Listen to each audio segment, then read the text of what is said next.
structures for Tibetan burials of Panchen Lamas and Dalai Lamas, or holy reincarnated leaders, was facilitated by the stupa. This structure is over 60 feet tall and uses more than 4,300 pounds of gold and 10,000 jewels. There is no precursor for this structure. It is built with purpose and has been copied countless times all over the country. One of the most remarkable things is its striking resemblance to a Tesla coil. To clearly make the point, the 14th Panchen Lama constructed this modern version in 1989 to rebury the desecrated mummies of the 6th, 7th, 8th, and 9th Panchen Lamas. On the ceiling, perfectly centered above the golden arch in which the mummies are housed, is a 4-dimensional Stargate mandala. The temple in Shigatse houses one of the many statues of Maitreya, the future Buddha. Surrounded by what are described as giants, the future Buddha is visited by many thousands of pilgrims each year, who come here to seek a torch of victory over the challenges of their lives.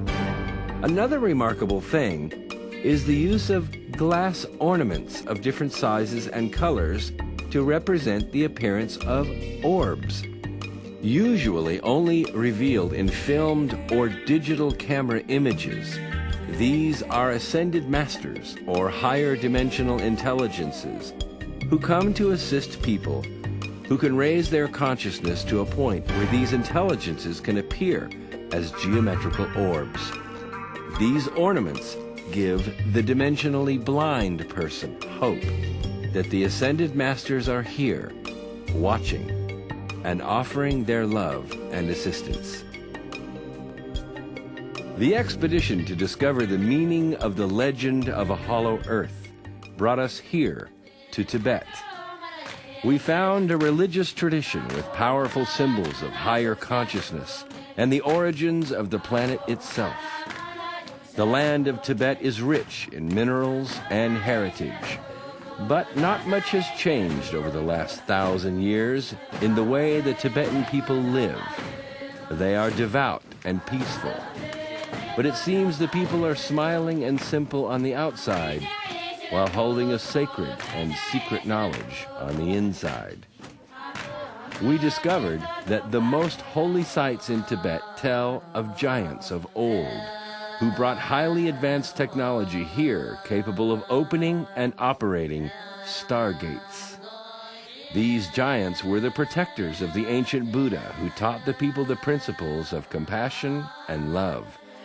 They also demonstrated their Stargate devices and revealed higher dimensions to the early Tibetans. A dozen centuries later, the people are still building golden replicas of that technology.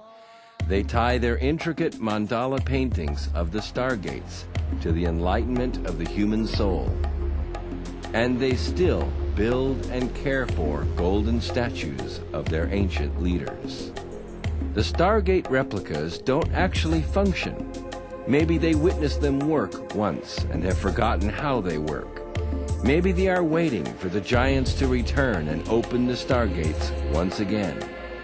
Perhaps they can bear the occupation of their country and the exile of their holy leader because they have hope of the reunion between the dimensions they include in their religion. And perhaps they already know what other civilizations have also immortalized in stone, that humans are multi-dimensional beings, capable of outlasting all adversities and envisioning where the most powerful creative life force of the universe really lies, inside each of us. How did such advanced spiritual and technological concepts find their way into the core religious beliefs of such an isolated society? How did the symbolic representations of an inner earth arise in this ancient land? Our journey to Tibet has generated many new questions, but few answers. These new discoveries of yet another link between human consciousness and hidden knowledge of an inner world provide even more fuel for our quest for the truth. And our quest must ultimately lead us to the one place where the truth can be found. The next area of exploration for the Inner Earth expedition to discover the source of the legend is a region near the North Pole, the land from whence the warm wind blows, the source of the Aurora Borealis, the place where it's said there lays an elusive opening between a surface world where the sun shines and the stars twinkle in the night, and an inner world, a land with no horizon.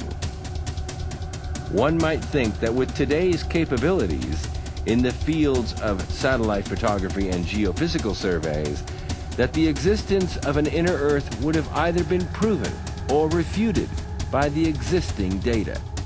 Sadly, we have no way of knowing, because the powerful entities who control such data from the polar regions have seen to it that this knowledge remains secret. Most of us are familiar with our world as we view it from weather satellites on the evening news. These satellites go around the planet from east to west or from west to east. There are a few satellites called polar satellites that go around the Earth, North and South Pole. However, data is not available to the public for a view of the North Pole or the South Pole, only the center section. There are only a few polar satellites. In February of 2006, the federal government issued a data denial implementation plan which secures the continued flow of real-time meteorological satellite data from the NOAA, provided instruments on board EUMETSAT's METCOP spacecraft to public duty users in the United States during episodes that might otherwise require data denial. Data denial means real-time data from U.S. environmental instruments can be denied during periods of crisis or war. There are no publicly available images of the North Pole.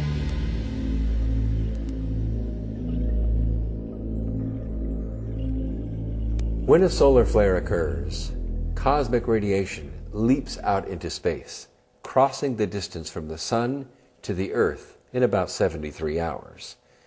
As it approaches the planet, it can often form an aurora borealis, also known as the northern lights, ribbons of light as cosmic radiation turns into light above our planet, approaching from the north or the south pole of our planet.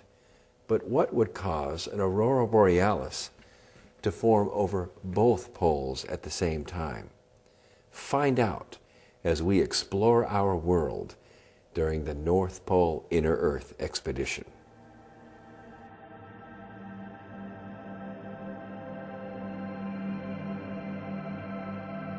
In this slide of space photography, one can see the city lights blurred below as the beautiful blue-green aurora borealis is captured with the solar wind passing gracefully around the planet Earth.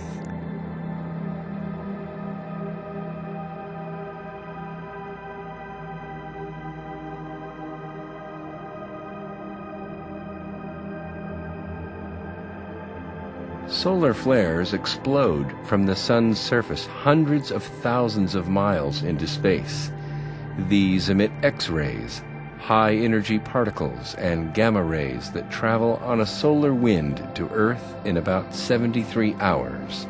The Earth's magnetosphere is generated by the crust rotating around a solid metallic core. Without this magnetosphere, the surface of the Earth would be completely sterilized.